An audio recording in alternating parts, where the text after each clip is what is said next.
다 함께 찬송하시겠습니다. 찬송가 384장입니다. 찬송가 384장입니다. 찬송가 384장입니다. 찬송 384장입니다.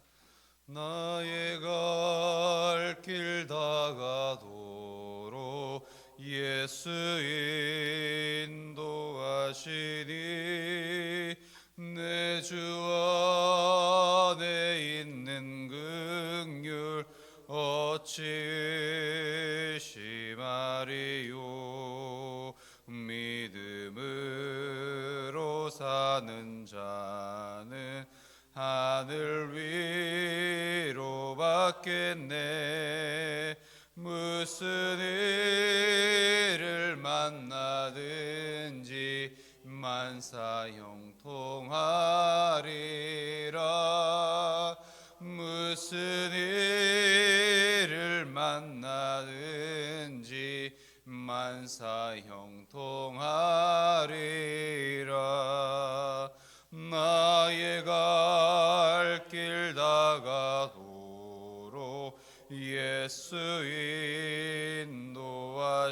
인도하시니 어려운 일 당한 때도 족한 은혜 주시네. 나는 심히 고단하고 영혼 매우 가라나 나의 앞에 반석에서 샘물 나게 하시네. 나의 앞에 반석에서 샘물 나게 하시네. 나의 갈 길 다가도록 예수 인도하시니 그의 사랑 어찌 큰지 말로 알 수 없도다. 성령 감화 받은 영혼 하늘 날아갈 때에 영영 부를 나의 찬송 예수 인도하셨네.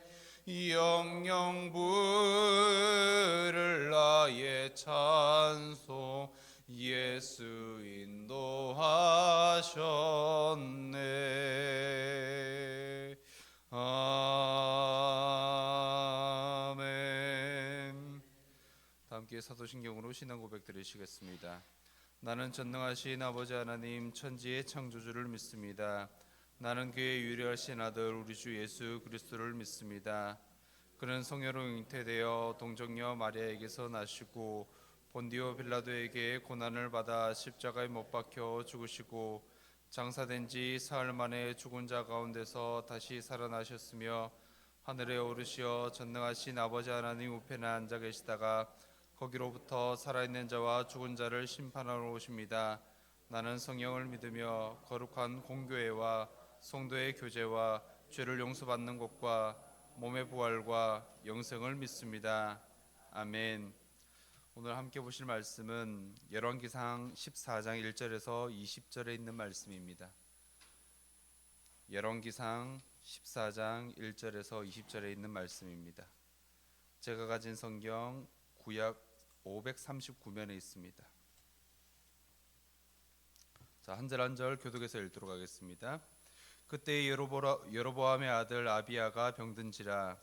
여로보암이 자기 아내에게 이르되 청하건대 일어나 변장하여 사람들이 그대가 여로보암의 아내임을 알지 못하게 하고 실로로 가라. 거기 선지자 아히야가 있나니 그는 이전에 내가 이 백성의 왕이 될 것을 내가 말한 사람이니라.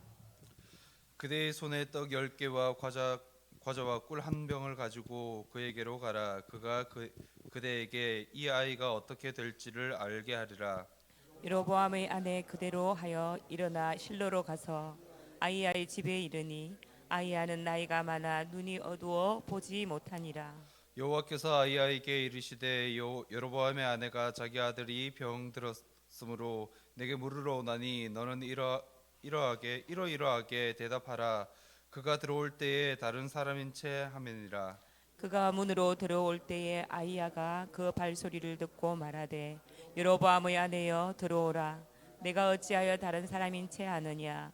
내가 명령을 받아 흉한 일을 내게 전하리니. 가서 여로보암에게 말하라. 이스라엘의 하나님 여호와의 말씀이 내가 너를 백성 중에서 들어 내 백성 이스라엘의 주권자가 되게 하고 나라를 다윗의 집에서 찢어내어 내게 주었거늘 너는 내 종 다윗이 내 명령을 지켜 전심으로 나를 따르며 나 보기에 정직한 일만 행하였음과 같지 아니하고 내 이전 사람들보다 더 악을 행하고 가서 너를 위하여 다른 신을 만들며 우상을 부어 만들어 나를 노엽게 하고 나를 내 등 뒤에 버렸도다. 그러므로 내가 여로보암의 집에 재앙을 내려 여로보암에게 속한 사내는 이스라엘 가운데 메인 자나 노인 자나 다 끊어버리되 거름더미를 썰어버림 같이 여로보암의 집을 맑게 썰어버릴지라. 여로보암에게 속한 자가 성읍에서 죽은즉 개가 먹고 들에서 죽은즉 공중의 새가 먹으리니 이는 여호와께서 말씀하셨음이니라 하셨나니 너는 일어나 내 집으로 가라. 내 발이 성읍에 들어갈 때에 그 아이가 죽을지라. 온 이스라엘이 그를 위하여 슬퍼하며 장사하려니와 여로보암에게 속한 자는 오직 이 아이만 묘실에 들어가리니 이는 여로보암의 집 가운데서 그가 이스라엘의 하나님 여호와를 향하여 선한 뜻을 품었음이니라. 여호와께서 이스라엘 위에 한 왕을 일으키신즉 그가 그날에 여로보암의 집을 끊어버리리라. 언제냐 하니 곧 이제라. 여호와께서 이스라엘을 쳐서 물에서 흔들리는 갈대 같이 되게 하시고 이스라엘을 그 조상들에게 주신 이 좋은 땅에서 뽑아 그들을 강 너머로 흩으시리니 그들이 아세라 상을 만들어 여호와를 진노하게 하였음이니라. 여호와께서 여로보암의 죄로 말미암아 이스라엘을 버리시니 이는 그도 범죄하고 이스라엘로 범죄하게 하였음이니라 하니라. 여로보암의 아내가 일어나 디르사로 돌아가서 집 문 지방에 이를 때에 그 아이가 죽은지라. 온 이스라엘이 그를 장사하고 그를 위하여 슬퍼하니 여호와께서 그 종 선지자 아이야를 통하여 하신 말씀과 같이 되었더라. 여로보암의 남은 행적 곧 그가 어떻게 싸웠는지와 어떻게 다스렸는지는 이스라엘 왕 역대지략에 기록되니라. 다 함께 읽습니다. 여로보암 왕이 된 지 20년이라. 그가 그의 조상들과 함께 잠에 그의 아들 나답이 대신하여 왕이 되니라. 아멘. 자, 오늘 본문으로 함께 여로보암의 최후라는 제목으로 함께 말씀을 생각해 보고자 합니다.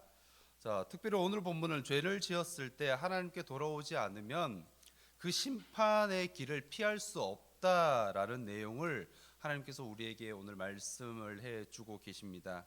여로보암은 아들이 병들자 자신의 아내를 시켜서 아이야를 만나게 하도록 하는 본문의 이야기입니다. 그렇게 계획을 하고 있고요.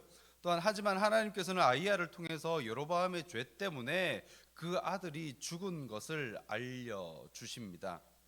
그의 왕조와 그의 죄에 동참한 이스라엘 백성들까지도 포로로 흩으실 것을 예고해 주셨습니다.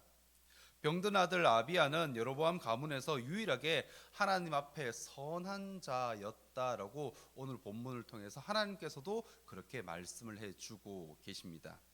그러나 재앙 전에 그를 죽게 하신 것은 그에게 저주를 내리신 것이 아니라 그에게 베푸신 하나님의 호의였다라는 것까지도 오늘 본문을 통해서 살펴볼 수가 있습니다.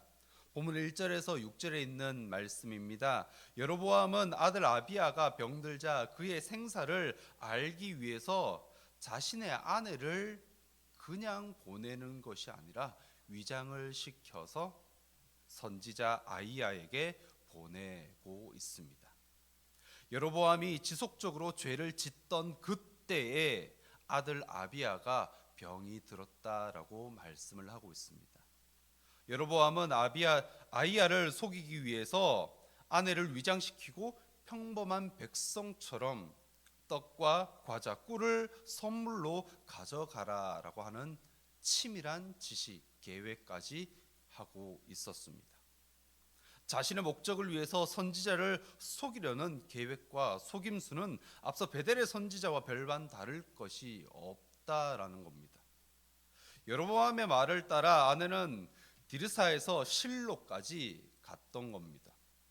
위장을 하고 선물을 가지고 갔던 겁니다. 성경은 아이야의 눈이 연로하여 보이지 않았다라고 하면서 후에 또다시 이렇게 추가 설명하기로는 하나님께서 영적인 눈을 뜨게 하셔서 하나님의 계시를 보게 하였다라고 말씀을 하고 있는 겁니다. 하나님께서 모든 것을 알게 하셨다라는 겁니다. 하나님께서 방문자가 누구인지, 목적이 무엇인지, 어떻게 대답을 해야 되는 것인지까지도 아주 상세하게 알려주고 있는 말씀입니다. 여로보암의 아내가 위장을 하고 올 것이다 라는 것까지도 알려주셨습니다.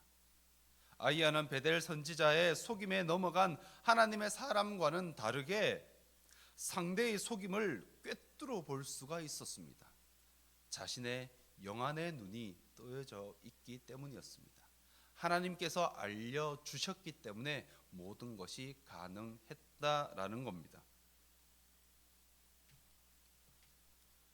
그는 왕비가 들어오는 발소리에 본문 6절에서 말씀하고 있습니다. 여로보암의 아내여 들어오라. 내가 어찌하여 다른 사람인 채 하느냐라고 말씀을 하고 있습니다. 먼저 선수를 치고 있다라는 것이죠.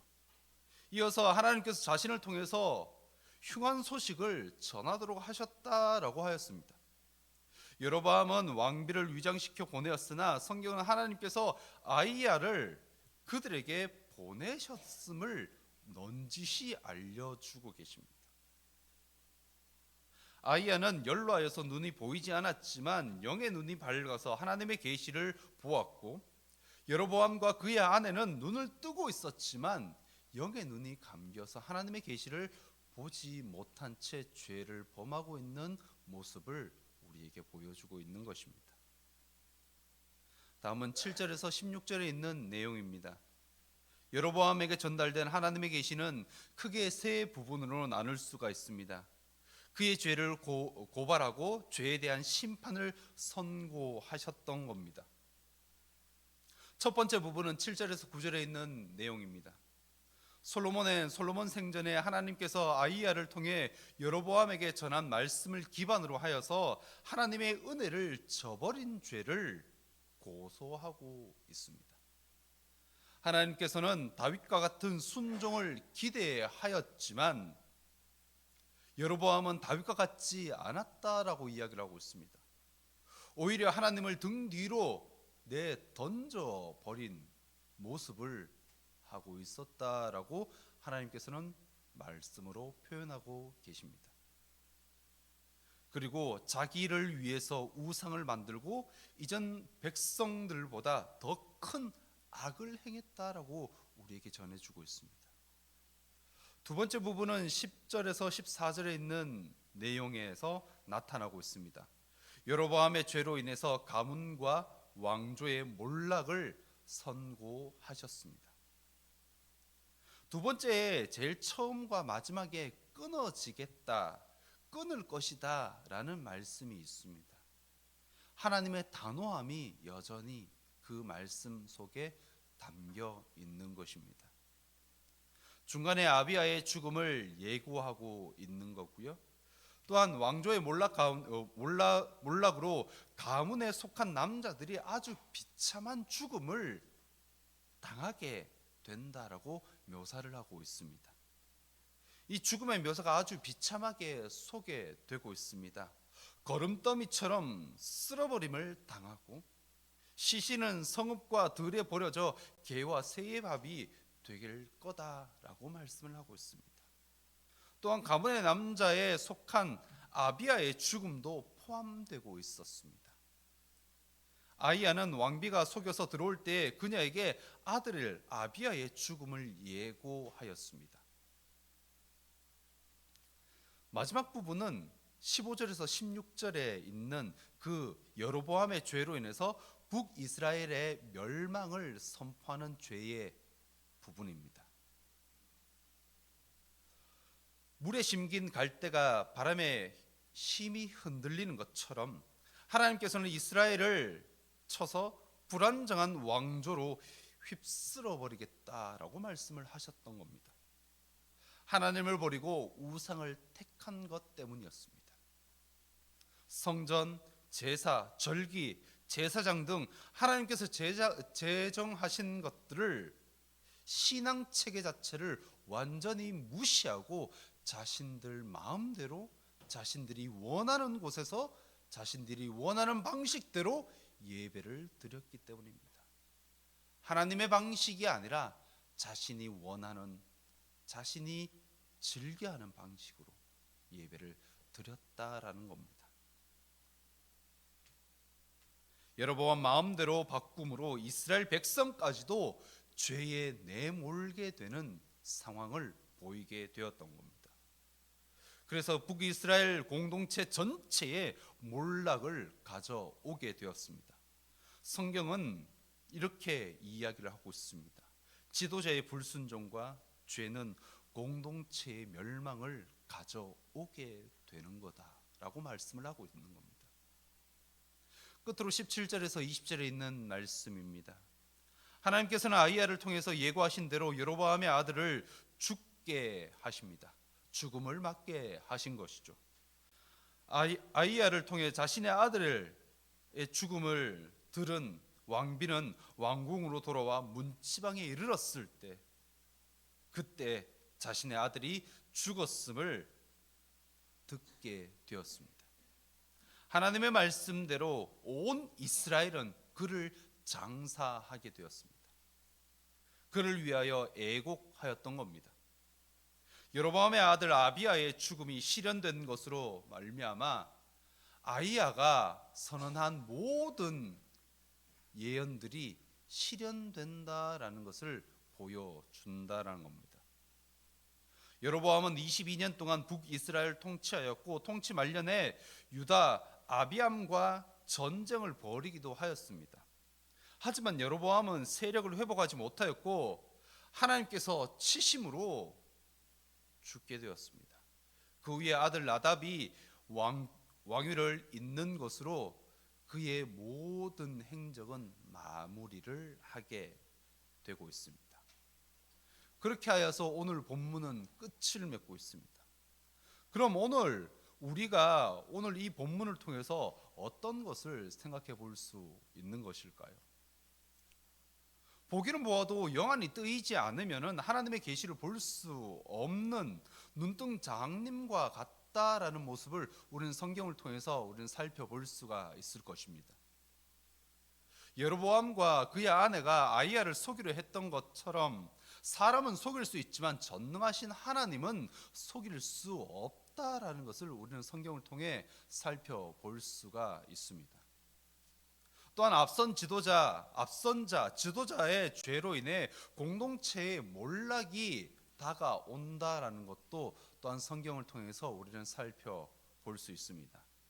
하나님의 말씀에 순종하는 지도자가 있어야지 공동체가 바로 설 수가 있는 것입니다. 또한 유지될 수가 있음을 오늘 말씀을 통해서 살펴보았습니다. 앞선자라고 해서 꼭 지도자가 되지는 않습니다. 예수 그리스도를 먼저 믿는 우리가 다른 이들에게 있어서는 앞선자가 될 수 있다라는 것입니다. 오늘 하루를 살아가는 우리의 생활 가운데 오직 영의 눈을 떠서 하나님께서 원하시는 생활이 어떤 것인지 알고 생활하는 우리가 되고, 또한 오직 하나님의 말씀대로 순종하는 하루의 생활이 되는 우리 삼성교회 모든 성도들이 되기를 주님의 이름으로 축복드립니다. 네, 다 함께 기도하겠습니다. 하나님 참 감사합니다. 이 새벽도 우리를 깨워주시고 이 자리까지 앉게 하시고 또한 이 자리에서 하나님의 말씀을 듣게 하여 주심을 감사합니다. 하나님, 오늘 말씀을 통해서 우리가 살펴보았습니다. 여로보암은 영의 눈이 뜨이지 않아 하나님의 계시를 볼 수 없었고 그의 아내 또한 마찬가지였음을 살펴보았습니다. 하나님, 우리가 오직 영의 눈이 뜨여서 하나님의 계시를 보고 하나님께서 말씀하시는 것이 무엇인지 영의 눈으로 볼 수 있게 하여 주시옵소서. 이 하루를 살아갈 때에 앞선 자로서 어떻게 하면 하나님의 뜻을 이 땅 가운데 펼칠 수 있을지 생각하며 고민하며 이 땅을 살아가게 하여 주시옵소서. 하나님, 이 하루를 살아갈 때에 우리에게 힘과 능력을 덧입혀 주시고 우리와 함께 하여 주시옵소서. 모든 것 주님께 맡깁니다. 거룩하신 예수님의 이름으로 기도드리옵나이다. 아멘. 하늘에 계신 우리 아버지, 아버지의 이름을 거룩하게 하시며 아버지의 나라가 오게 하시며 아버지의 뜻이 하늘에서와 같이 땅에서도 이루어지게 하소서. 오늘 우리에게 일용할 양식을 주시고 우리가 우리에게 잘못한 사람을 용서하여 준 것 같이 우리 죄를 용서하여 주시고 우리를 시험에 빠지지 않게 하시고 악에서 구하소서. 나라와 권능과 영광이 영원히 아버지의 것입니다. 아멘. 자, 오늘 특별히 월요일 교회 리더십을 위한 기도를 드렸으면 좋겠습니다. 교회를 이끌어 가시는 담임 목사님과 부교육자가 성령으로 충만하고 영육간에 강건할 수 있도록 한번 기도했으면 좋겠고요. 두 번째로는 예배, 선교, 양육, 훈련, 교제의 기둥을 든든히 세워서 주님이 바라시는 건강한 교회로 성장할 수 있도록 우리 교회를 위해서 한번 기도했으면 좋겠습니다. 또한 교육자와 당회원, 중직이 한 마음 한 뜻이 되어서 성령의 하나가 되게 하심으로써 힘써 지켜나갈 수 있는 우리 교회가 되게 해달라고 한번 기도했으면 좋겠고요. 또한 주일학교 교사들과 청년 리더십들이 말씀 교육과 영혼 사랑하는 마음으로 무장될 수 있도록 우리 선생님들과 청년 리더십들을 위해서 한번 다 함께 기도하시고 자유롭게 개인 기도하시다가 돌아가시겠습니다. 다 함께 기도하시겠습니다. 주님